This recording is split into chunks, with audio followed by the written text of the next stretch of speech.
Listo, ya estamos con el sociólogo Francisco Muñoz Jaramillo, académico y miembro del colectivo Montecristo Vive y parte de la Comisión de Cívica Anticorrupción. Francisco, empecemos. Me gustaría su impresión acerca del proceso a juicio que ya avanzó en la Asamblea. Bienvenido. Gracias, Nelson, gracias a tu prestigioso medio. En realidad, creo que estamos en el filo de la navaja. ¿Ya? ¿Por qué? Creo que el día de ayer se expresó en forma clara en términos del número de votos, 88, la decisión de continuar con el juicio político que algunos sectores y principalmente del gobierno pretendían impedirlo. Esto creo que es un paso adelante en términos de avanzar a algo que se había propuesto desde el principio y que algunos movimientos habían estado y partidos habían estado en esa proposición, es decir, la de la censura y destitución del presidente de la República. Lo que sí creo es que no hay que subsumir toda la vida política que tenemos en este momento en el Ecuador al juicio político. Okay. Hay muchas cosas que anteceden al hecho mismo del juicio político que deben ser tomadas en cuenta, Nelson. Yeah. Primero, el rechazo generalizado que tuvo el gobierno en las elecciones últimas pasadas. Por supuesto. Cuando pidió en la consulta que se votara por algunas preguntas y la gente finalmente le dijo no al gobierno. Sí, total. Es por tanto un gobierno desprestigiado, es un gobierno con carencia de eficacia, que no le permite una gobernabilidad adecuada.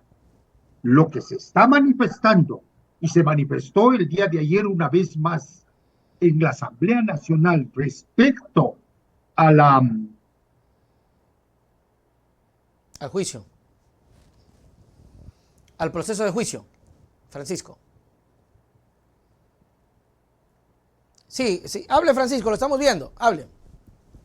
Claro, lo que pasa es que yo no les veo a ustedes, ese es el tema. Ya, a ver, algo pasó con la computadora, porque lo estamos viendo, lo estamos escuchando ya, todo. Ahora sí, ya, ahora listo. sí, lo que pasa es que hay un eco que sería bueno, ya. Entonces, esta es la situación en la que en este momento estamos, es decir, es una situación de crisis política en el Ecuador. Pero no solo de crisis política, sino de descomposición política en el Ecuador, que nos hace pensar, como cuantos analistas lo han dicho, que estamos frente a una situación de narcoestado o frente a una situación de estado fallido. Porque cada vez comprobamos que la incapacidad del gobierno para gobernar es verdaderamente lamentable, no se ha dado en mucho tiempo, y hoy no solamente afecta a la vida concreta, práctica, política, sino que afecta a sectores económicos del país, claro, que se ven amenazados por una tremenda actitud por parte de la necesidad de la ganancia bancaria y financiera conducida por el propio Lazo. Por ejemplo, Francisco, una de las interrogantes que me gustaría que usted me ayude con su criterio, y lo escuchaba mucho en estas últimas semanas, es, por ejemplo, esta ansiedad o necesidad de Lazo por salvarse, y que ha incurrido aparentemente en este coqueteo de votos, ¿verdad?, para poder salvarse. La gran pregunta, Francisco, es, con el antecedente que usted ha dicho, ¿salvarse para qué? Esa es la gran pregunta. ¿Salvarse para qué? ¿Qué quiere el gobierno de Lazo cuando ya nos ha demostrado que no ha sido eficiente? A mí me parece que el presidente Lazo tiene muchos compromisos. Ok. Y principalmente tiene compromisos con aquel sector del cual él proviene, que es el sector de la banca. Y tiene compromisos con un plan originalmente planteado que es un plan neoliberal, Ujú. donde se manejan posibilidades de privatizaciones como la del Banco del Pacífico, por ejemplo, Claro, o del propio Seguro Social. El día de ayer salía una noticia claro, que decía que la comisión que nombró él para que se revea el tema de una situación difícil que pasa el Seguro Social estaría por entregar el informe y proponer algunas medidas que deben tomarse. ok, ¿Cuáles son las medidas que se quiere proponer al Seguro Social? Y para eso Lazo, pues evidentemente tiene compromisos y quiere dar continuidad a la actividad, a la política que viene llevando respecto a eso. claro.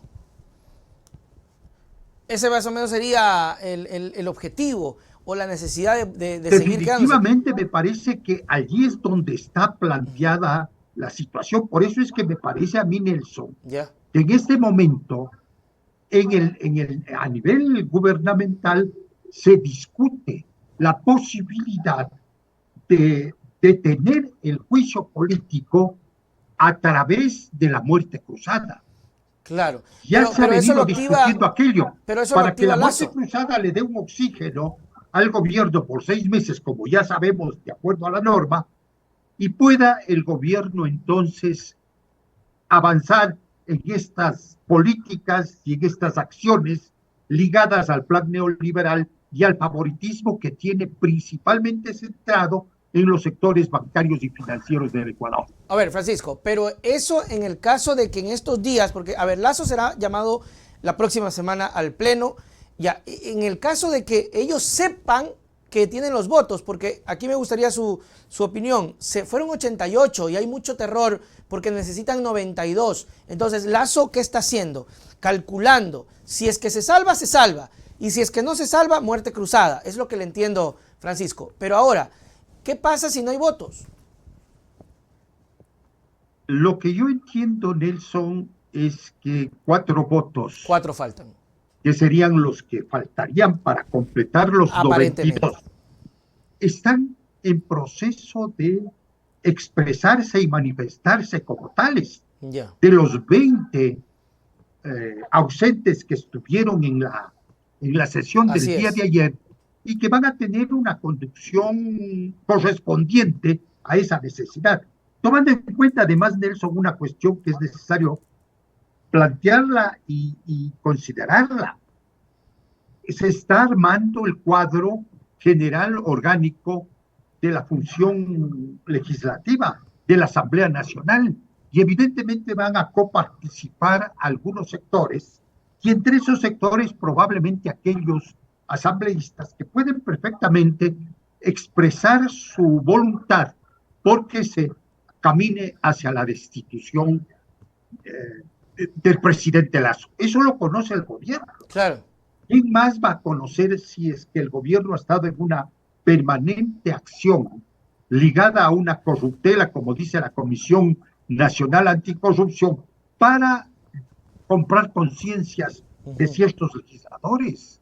Y evidentemente entonces, ante la imposibilidad de avanzar a tener una correlación favorable, optan por una vía pragmática que sería la de la muerte cruzada. ¿Cuántas veces anunciada por los voceros mismos y por el propio presidente de la República en entrevistas y en declaraciones que ha hecho? Claro. De tal manera que a mí me parece que el gran dilema que tiene en este momento el gobierno discutiendo en Carondelet es el tema de la muerte cruzada. Pero la muerte cruzada, si es que se está discutiendo, Francisco, tiene que ser que pues ya mañana, mañana. Efectivamente, antes del día lunes. Claro. Efectivamente, antes del día lunes. Y eso es un tema de las urgencias con las que ha venido viviendo este gobierno y que con las que continúa viviendo. Urgencias que le han impedido además gobernar y le han llevado a acciones arbitrarias y autoritarias permanentemente. De tal manera que no sería raro, no sería anómalo el hecho de que en este momento apuradamente den el paso hacia la muerte, porque además lo han anunciado. Sí, siempre lo han dicho. El ideólogo más importante que tuvieron que sacarlo y exhibirlo en la escena política, que es Osvaldo Hurtado, planteó cuántas veces la necesidad de la muerte cruzada. Claro. Bueno, habría que ver porque incluso cree usted, Francisco, que esto ocasionaría que la gente termine levantándose realmente si activa la muerte cruzada, porque sería una acción desesperada, como usted dice. Evidentemente. Y ahí es donde el movimiento social tiene mucho que decir. Claro. El movimiento social tiene mucho que responder porque para el movimiento social lo importante es que se camine en las demandas que han venido planteando en toda esta etapa y que no han sido resueltas por parte del gobierno y que han sido acciones tan importantes como la de octubre del 22, en que incluso se llegaron a unas mesas de negociación y en esas mesas de negociación quedaron muchos temas pendientes. Así es. Hay que resolver esos temas. El movimiento social está en esa demanda y evidentemente pues se expresaría frente a una decisión como la planteada por parte del gobierno. Lo cierto es que, Nelson, viste el panorama como está dándose en este momento.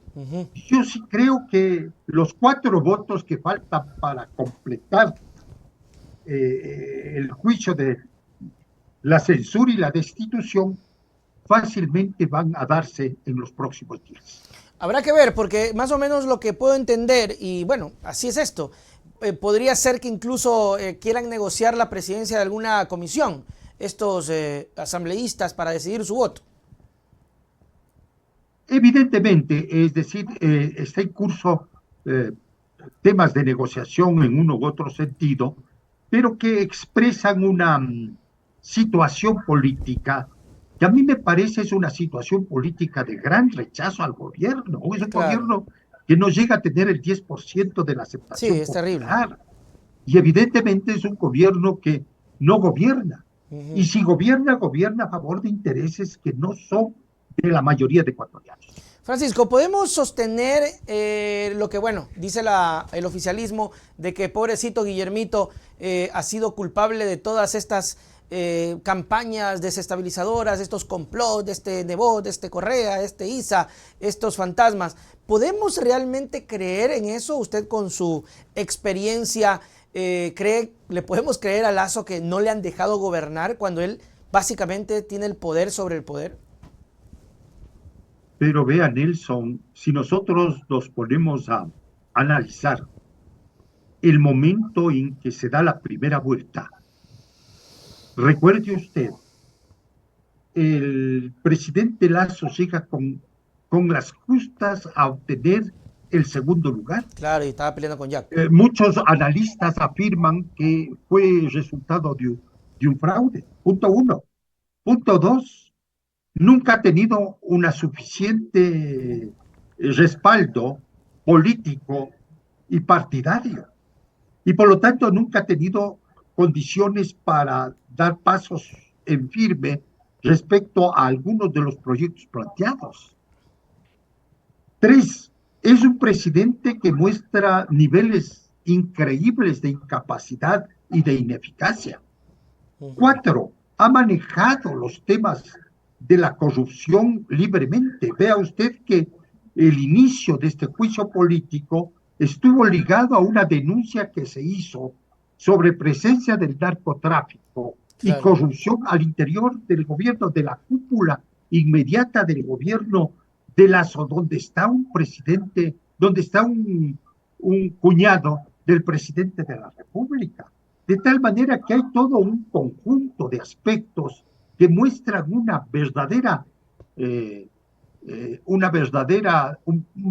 desastre del gobierno nacional y de esta figura que se ha puesto a la cabeza de ella.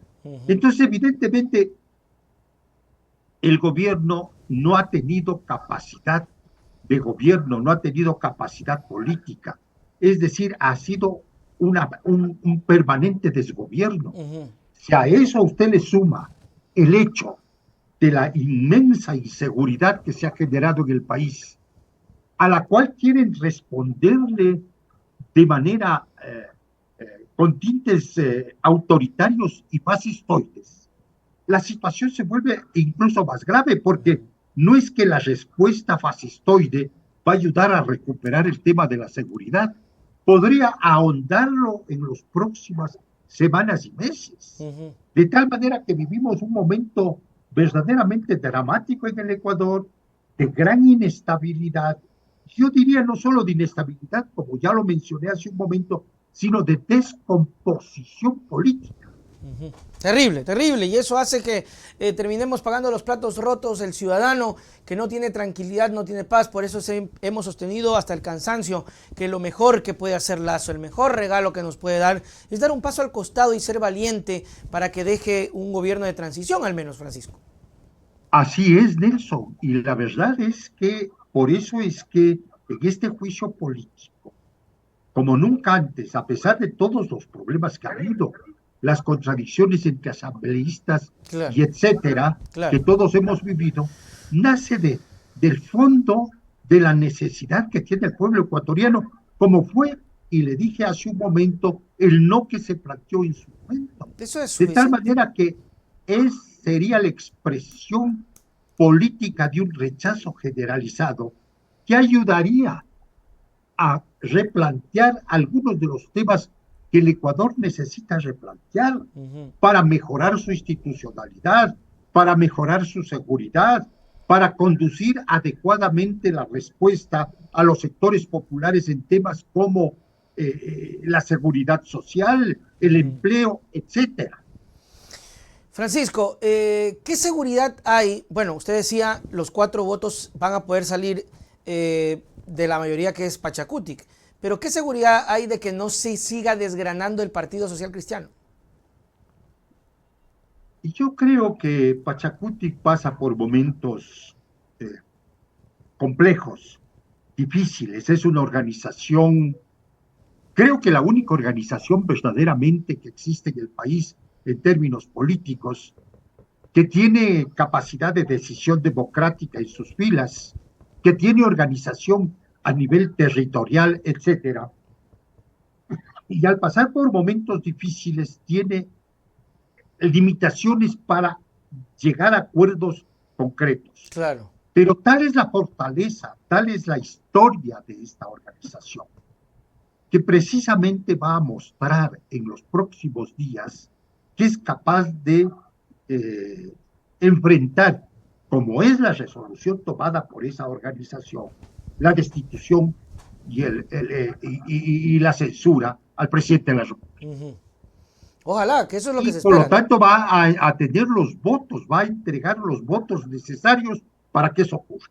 Excepto Vanegas, que él ha dicho claramente que no va a votar. Bueno, Por ahí. Vanegas es un advenedizo de Pachacuti, seamos claros y francos con el Claro, asunto, porque no responde a esta a la lógica. motivación, a esta visión, a este proyecto que tiene Pachacuti, que es un proyecto de transformación del país. Claro, que incluso bueno, incluso Quispe ha dicho que él va a someterse y va a dar los votos, a pesar de que no estuvo, creo, en la sesión de ayer, pero él ha dicho que va a dar los votos. Ahora, hay preocupación porque existieron votos a favor ayer, pero que porque solamente quieren verlo a Lazo ahí y quieren ver que hable.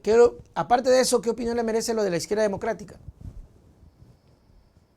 La izquierda democrática es, voy a decir algo que se dice sobre el Estado ecuatoriano, es una organización fallida. Ok. Y digo es una organización fallida porque originalmente nació como una perspectiva de centro-izquierda socialdemócrata. Claro, así es. En el camino ha ido manifestándose contraria a ese proyecto tan importante que es la socialdemocracia. Y por lo tanto ha ido inclinándose a dádivas que el propio gobierno le ha entregado a nivel de un embajador que está por allí de la izquierda democrática presente, o a través en este momento de la presencia de alguien que cumplió un papel interesante en la alcaldía de Quito, que es Paco Moncayo.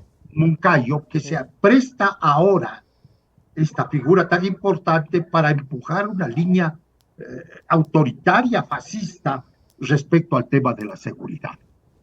Creo que la izquierda democrática no tiene retorno en términos de un proyecto de centro-izquierda.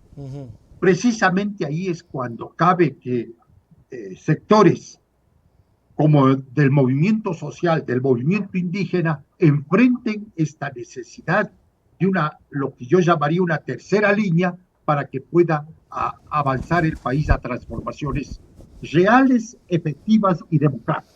Muy bien, esperemos que así sea. Francisco Muñoz Jaramillo, muchísimas gracias por su tiempo y por haber estado con nosotros en esta conversación. Sus palabras para despedirnos.